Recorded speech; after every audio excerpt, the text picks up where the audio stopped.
Hankook, tu punto de partida. Les Hayes, pioneros en capacitación online. ADT, confía la seguridad de tu hogar a los expertos. Inscríbete y ahorra con Ir por Más de Caja a los Andes. Presentan Combinación Clave. Toda la opinión, realidad y debate sobre los temas que me interesan. Junto a Fernando Paulsen. La clave me escucha.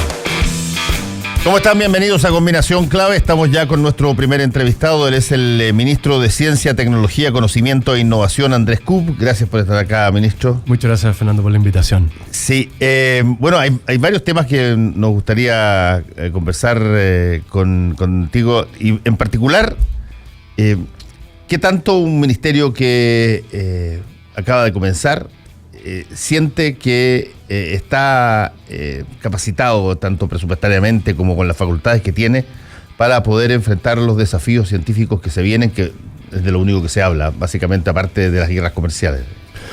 Bueno, primero que efectivamente estos grandes desafíos tienen un componente científico-tecnológico muy fuerte y podemos dar como ejemplo cambio climático, revolución tecnológica, envejecimiento, formación también de nuestro talento, y por lo tanto efectivamente son desafíos que requieren una mirada de ciencia, de evidencia, y para eso estamos construyendo el ministerio, pero esto va a ser un proceso, ¿eh? Todavía, por ejemplo, estamos construyendo la institucionalidad, la vamos a tener lista probablemente a fin de año, incluyendo el despliegue territorial.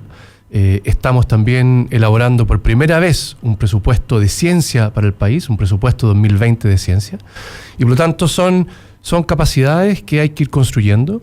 Hay que construirla responsablemente porque debemos dejar instalada una institucionalidad que se adapte, que se anticipe a otros desafíos que no van a ser los que te mencioné recién, ni van a ser los que hoy día conocemos, y por lo tanto una gran responsabilidad en instalar una institucionalidad que pueda cambiar, que sea flexible, que se adapte y que tenga también, ya que mencionaste el tema presupuestario, una estructura presupuestaria que nos permita ir avanzando para incrementar entonces el financiamiento público y el financiamiento privado en investigación científica. Sí, estamos conversando con el ministro del nuevo Ministerio de Ciencia, Tecnología, Conocimiento e Innovación. Voy a reducirlo al Ministerio de Ciencia para no tener que repetir. Así lo decimos para abreviar. Para abreviar, como muchos otros ministerios también. Exacto.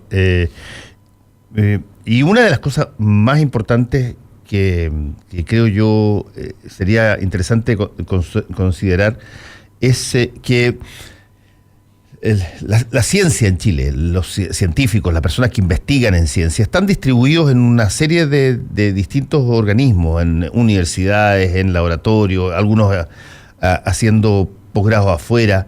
¿Cómo puede capitalizar un Ministerio de Ciencia de una distribución extraordinariamente amplia de los científicos que tampoco, digamos, no son tantos tampoco? No, claro. Primero somos una comunidad científica, tenemos una comunidad científica pequeña. Nosotros tenemos una comunidad científica que es 7 veces menos que el promedio de la OCDE. De eso se habla menos también que el presupuesto, pero nosotros tenemos un investigador por 1.000 empleados. Los países desarrollados tienen hasta 7 investigadores por 1.000 empleados. Entonces, tenemos una brecha grande en el tamaño de la comunidad. Ahora, no es distinto a otras partes donde los científicos y las científicas sí están distribuidos, ¿eh? Y eso es así en todas partes, digamos. Se distribuyen en universidades, en centros de investigación y en países desarrollados también muchos investigadores e investigadoras en la empresa y también como parte del Estado. Nosotros tenemos además una comunidad que está muy concentrada en la academia, ¿eh? Y tenemos también que, yo le llamo poblar un ecosistema. Tenemos que poblar este ecosistema de ciencia, tecnología e innovación, y eso implica tener investigadores también en la empresa y tener investigadores también en el Estado. Ahora, además de eso, sí hay investigadores en regiones, por ejemplo. Lo que estamos nosotros impulsando por primera vez es la institucionalidad de la ciencia, el cómo se gestiona entonces esa ciencia con una mirada de estrategia, no necesariamente que no haya ciencia en regiones. Por lo tanto, esa es una tarea importante que tenemos que hacer en Chile, que es tener más información de dónde están esas personas, qué investigan, cuáles han sido los resultados de su investigación. Y por eso es que parte central de lo que tenemos que hacer es contar con mucho más información Hemos hablado de un sistema que debe promover la investigación científica, pero también debe comprenderla. Debemos saber qué estamos financiando con recursos públicos, debemos saber qué se está haciendo también en la empresa privada, que es la única manera de contestar finalmente tu pregunta, que es cómo después utilizamos esa investigación científica para que le sirva al país. Y tenemos algunas ideas de cómo eso puede hacerse. Las estamos poniendo en práctica ahora, por ejemplo, para la COP25, donde hicimos un catastro inicialmente de todas aquellas personas que estaban investigando temas ambientales y en particular cambio climático. Hicimos una buena base de datos y luego nos preocupamos de activar esa base de datos, activar esas personas y proponer que contribuyeran entonces a un tema que nos interesa a todos, que es la organización de la COP25. A ver, ahí hay un punto interesante, porque como que nadie se atreve a ser muy visible cuando trata de criticar algo de lo que se habla mucho, digamos, en el caso de la COP25. Pero sin embargo han aparecido voces y últimamente personas que representan a un grupo de empresarios o el empresariado, el caso de Fernando Barros en sus cartas, donde trasuntan dos cosas. Una, de que esto es una exageración, y lo segundo, que esto termina básicamente o podría terminar afectando al país en esta lógica de esta mirada global que se está haciendo ahora y que de alguna manera ha emergido gente a cargo de distintos países y distintos gobiernos que están señalando que lo que corresponde hacer es justamente dejar de multilateralizar los problemas, dejar de incluirse en situaciones globales. Lo que es bastante, por ejemplo, creo yo, para cosas como la ciencia, es bastante peligroso, porque la ciencia necesita del input general, no de los compartimentos estancos. Aquí no conozco ningún país que haya crecido encerrándose en la ciencia como una suerte de situación exclusiva del país, sino que capitaliza de lo que pasa en distintas partes y elabora a partir de ahí. Por lo tanto, se necesita mucha colaboración. ¿Cómo ven ustedes eso sobre la base de estas amenazas que se vienen? Claro, bueno, primero efectivamente, la ciencia, la investigación, hoy día también la tecnología, también la innovación, son actividades globales. Más aún en Chile, donde contamos con una base pequeña y por lo tanto tenemos una base que no es muy diversa, no es una base muy rica, y por lo tanto lo que puedes construir a partir de una base que no es muy rica, que no es muy diversa, tampoco es demasiado, y por lo tanto tenemos que jugar en un escenario internacional, porque tenemos que vincularnos con otros que están en otras partes y que van a tener piezas que nosotros necesitamos y a la cual también nosotros queremos aportar otras piezas para que se hagan entonces descubrimientos e innovación en otras partes. Yo he hablado de esto como una caja de Lego. Hoy día tenemos en Chile pocos Legos y podemos construir poquitas cosas. Un país desarrollado tiene una caja con miles de piezas de Lego y puede construir cosas fantásticas. La visión de nuestro ministerio es que tenemos que jugar con todas las cajas, no solamente con la caja nuestra. Pero volviendo a tu punto inicial, yo creo que respecto al cambio climático, lo que tenemos que darnos cuenta es que hoy día la evidencia que tenemos con respecto al cambio climático es absolutamente contundente. Tenemos informes científicos que se están publicando cada cierto tiempo, que son los informes del IPCC, que son informes que son metaanálisis, que reúnen, por ejemplo, el último de uso de suelo, reunía más de 7.000 publicaciones, 100 científicos internacionales de más de 50 países, trabajando por más de 2 años, recopilando toda la información que existía. La evidencia, entonces, se pone sobre la mesa, pero no solamente desde el mundo científico, porque después este informe pasa por un proceso donde todas las partes están sentadas en una mesa y van acordando cómo se menciona cada uno de los temas que contiene ese informe y se aprueba punto por punto cada una de las líneas que manifiestan entonces una evidencia y con un grado de confianza. Entonces, la evidencia que tenemos hoy día internacional, científica, respecto a los cambios que están ocurriendo, y esto no son solamente cambios de temperatura, ahora pasamos a cambios que son más bien cambios del clima, pero ahora estamos pasando a cambios globales porque también hay efectos en la biodiversidad, en erosión, en uso de suelo, y la evidencia es contundente. Eso primero. Después uno la ve, porque no solamente uno la puede leer, Y tenemos hoy día un país como Chile que está con 4 o 5 regiones, con una sequía profunda de varios años, que nos pone en una situación de emergencia respecto al recurso hídrico. Entonces, hay temas que son de evidencia, que son hoy día muy contundentes. Y es en ese sentido el que se ha planteado que la ciencia no es negociable, en el sentido de que hoy día la evidencia científica es muy sólida respecto a esto, con un alto grado de confianza de que es así. Una cosa distinta es qué hacemos con esa evidencia. Y ahí sí viene un punto importante, porque ahí entramos a la parte que creo yo que es central de tu pregunta, que es ¿qué hacemos con esa evidencia? Y lo que uno tiende a ver es que esa evidencia está generando mucho temor, está generando un miedo, y a nosotros en el Ministerio de Ciencia nos parece que el miedo en general paraliza. Y lo que tenemos que hacer es justamente lo contrario, que es transitar hacia una mirada de oportunidades. Y si tú te fijas, en la COP25 hemos hablado de medio ambiente y hemos hablado de costos. ¿Cuánto nos cuesta, entonces, alcanzar estas metas medioambientales? Pero la verdad que la pregunta es otra. La pregunta no es un problema de medio ambiente y de costos. El problema real es un problema de desarrollo. ¿Dónde están las oportunidades aquí para un desarrollo integral, para una economía sostenible? ¿Dónde están, por ejemplo, las oportunidades en energía, que ya se nos abrieron en Chile? ¿Dónde van a estar otras oportunidades similares que nos van a permitir transitar entonces hacia un desarrollo integral? Ahí creo yo que está la gran discusión, donde tenemos que alinear, y aquí termino, digamos, aquí tenemos que alinear al sector privado, que es un actor clave. Sí, a ver, estamos conversando con el ministro de Ciencia, Andrés Kub. Ministro, aquí hay un problema exactamente en lo que usted señala, que salta de manifiesto y que de alguna manera representa las cartas que presentó Fernando Barro y que también han dicho otras personas, y que tiene que ver con lo siguiente. No cabe la menor duda que por la evidencia que existe, como usted lo dice, va a tener que hacerse algo en términos de cambio de conducta. Eso es prácticamente inevitable. Así es. Ahora, una cosa es que uno, se duche menos, menos tiempo, o que uno, cambie la dieta de una forma a otra forma. Y otra cosa distinta es que haya que hacer empresas con distinta lógica y que eso efectivamente genere una suerte de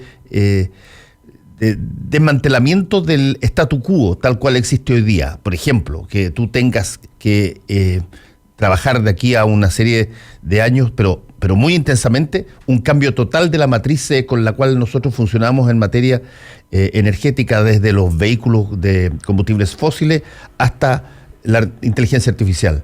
Y eso va a significar inevitablemente que en una de esas los jugadores, los que están arriba de la pelota en términos económicos, van a cambiar. Y yo así interpreto lo que planteó Fernando Barro. No es un miedo al cambio climático, es un miedo a que el statu quo va a cambiar en términos de quiénes van a ser las personas y las empresas que van a liderar estas cosas, porque las empresas que hoy día lideran probablemente van a desaparecer. Bueno, pero por lo tanto hay que enfrentar eso de una manera bien directa, porque básicamente ellos hoy día están sugiriendo que esto es una exageración, pero el día de mañana tienes que enfrentarlo con políticas públicas. Pero por supuesto, pero y si los datos lo indican muy claramente. Hoy día las empresas tienen una vida media que es mucho menor que lo que tenían las empresas hace 50 y 100 años. O sea, las empresas están entrando en una fase muy dinámica, donde lo que prima es su capacidad competitiva, y las empresas, en general nuestras empresas grandes, están perdiendo competitividad. Nuestras empresas pequeñas, nuestras empresas nacientes, están con índices de competitividad mejores. Entonces, aquí efectivamente hay un problema de competitividad. Ahora, esto apunta efectivamente a una economía muy dinámica. Pero llevemos la cosa muy concreta. Tú mencionabas el tema de la demanda. Pero la demanda, por ejemplo, y esto lo hemos hablado muchas veces con el Ministro de Agricultura, ¿qué cereza va a ser más demandada en un mundo que considera los cambios globales como algo importante para el desarrollo? Entonces, Chile tiene una oportunidad de ser un país productor, por ejemplo, de alimentos que tengan una buena trazabilidad, que tengamos una diferenciación en un mercado, porque adoptamos un desarrollo integral para la producción de nuestra economía. Y eso son oportunidades en un mercado global donde la demanda va a ser muy exigente. Y la demanda va a cambiar entonces la conducta productiva. La demanda, tú hablas de la conducta de los consumidores, digamos. La demanda, por ejemplo, de materia prima, la demanda de consumidores internacionales por nuestros productos, esa demanda va a cambiar. Y nosotros tenemos la oportunidad de ponernos a la cabeza con una industria que puede efectivamente adoptar una metodología, unos procedimientos que nos pueden poner a la cabeza en producción de una manera que sea mucho más que simplemente apuntando a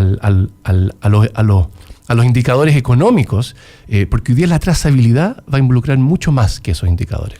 La trazabilidad, ministro, usted se refiere a que el producto que la gente compre o que el importador extranjero compre que provenga de Chile tiene que tener un check de calidad en términos medioambientales. De calidad, de uso de agua, de estándares de producción, hay un montón de cosas que pueden incorporarse, ¿cierto?, en un producto chileno.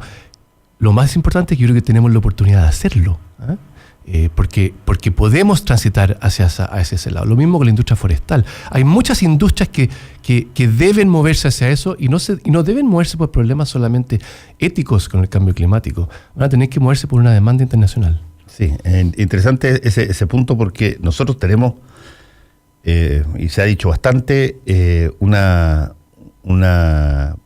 producción básicamente de recursos naturales, casi en su estado salvaje, llamémoslo así.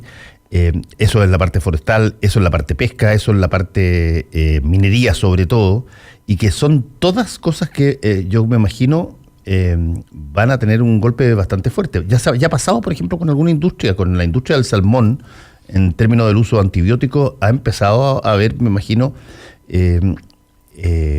consideraciones de advertencia respecto de la trazabilidad de cómo se produce este animal de granja, y yo creo que ha tenido eso un impacto también. Por supuesto, y aquí podemos volver, digamos, a lo que nosotros tenemos que hacer, porque estamos hablando de visiones más bien económicas, pero nuestro rol en el Ministerio es otro, digamos, o es complementario a esto, que es efectivamente cómo usamos la ciencia, la tecnología y la innovación para agregar valor. Nosotros tenemos un mandato de promover la producción de conocimiento científico, y ahí también algo que no hemos hablado que tiene que ver con cómo promovemos descubrimientos que también promuevan actividades disruptivas en un futuro, y dejar que las personas investiguen por curiosidad y podamos tener una base de descubrimiento que nos permita también ponernos en mapas futuros. Pero hay las otras dos palabras o las otras tres palabras que componen este ministerio, que es tecnología, que es conocimiento y que es innovación, apuntan efectivamente a eso que mencionas tú, que es agregar valor. Ahora, yo sé que tiene que irse rápido, pero antes quiero preguntarle como última pregunta, ministro, sobre este comité de inteligencia artificial que se presentó ayer. Yo estaba viendo una serie rusa que está muy interesante en Netflix, que se llama Better Than Us, mejor que nosotros, y que todo descansa en la robótica. Y claro, es una visión ya avanzada, pero cuando un país que todavía tiene tasas de pobreza grande y un continente que es bastante desarrollado, empieza a armar cosas para inteligencias artificiales de superdesarrollo, ¿cómo se vincula la realidad de un país con esta visión extraordinariamente tecnologizada y avanzada que implica hablar de inteligencia artificial? Bueno, primero que la inteligencia artificial no solamente está en aquellas economías muy desarrolladas. Obviamente China está hoy día haciendo un uso y una adopción de la inteligencia artificial a unos pasos agigantados. Estados Unidos, como gran productor del conocimiento que alimentó esta revolución, de esta herramienta que es transversal, pero nosotros aquí en Chile estamos rodeados de esto, y vamos a estar cada vez más rodeados de inteligencia artificial, y la podemos ver cada día en las aplicaciones que usamos para evitar las rutas que están más congestionadas en el taco. La usamos también para tener recomendaciones. Tú mencionaste la serie, probablemente al ver esa serie, Netflix te va a recomendar ver otras series de acuerdo a tus gustos. La estamos viendo que se va a aplicar en medicina, la estamos viendo que se va a aplicar en economía, en cómo, por ejemplo, se otorgan créditos, vamos a poder tener una muy acabada análisis de cada uno de los consumidores de créditos, por ejemplo, con inteligencia artificial, y por lo tanto está alrededor de nosotros. Entonces esto no está solamente en los países desarrollados. Y también hay que decir que, por lo tanto, tenemos que comprenderla, tenemos que empoderarnos con información para poder tomar decisiones respecto a esto, de cómo lo vamos a usar, cómo vamos a usar el tema de datos, cuál va a ser nuestra política de datos personales, cómo vamos a enfrentar riesgos que son reales. Tú mencionabas que estamos lejos de esta economía muy tecnologizada, pero Chile, en estudios, por ejemplo, del BID, tiene índices de vulnerabilidad que son considerables respecto a la posibilidad de reemplazo laboral. Por lo tanto, tenemos que hacernos cargo de eso. La ciudadanía también lo percibe como un riesgo importante. Se perciben también riesgos éticos, se perciben también riesgos de cuán transparentes son esas tecnologías, cuán explicables son los mecanismos que las operan.